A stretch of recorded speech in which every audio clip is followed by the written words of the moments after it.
భారత ప్రధాన న్యాయమూర్తి జస్టిస్ రంజన్ గొగోయ్పై వచ్చిన లైంగిక ఆరోపణలపై సుప్రీంకోర్టులో అత్యంత సీనియర్ న్యాయమూర్తి అయిన జస్టిస్ ఎస్ఏ బాబ్డే అంతర్గత విచారణ జరపనున్నారు. ఈ మేరకు ప్రధాన న్యాయమూర్తి జస్టిస్ రంజన్ గొగోయ్ ఆదేశాలు జారీ చేసినట్లు జస్టిస్ బాబ్డే తెలిపారు.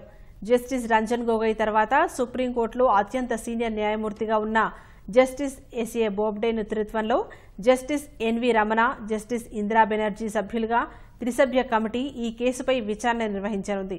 అటు జస్టిస్ రంజన్ గొగోయ్పై ఆరోపణలు గుప్పించడం సహా న్యాయమూర్తులకు ప్రమాణ పత్రాలు పంపించిన మహిళకు కూడా నోటీసులు పంపినట్లు జస్టిస్ ఎస్ఏ బోబ్డే పేర్కొన్నారు.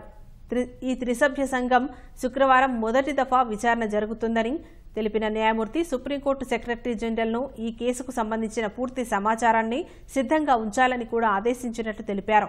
విచారణ పూర్తి చేయడానికి సంబంధించి ఏ విధమైన కాలపరిమితి పెట్టుకోలేదని తెలిపిన జస్టిస్ బాబ్డే విచారణలో తేలిన అంశాలను బట్టే తదుపరి చర్యలుంటాయని వివరించారు.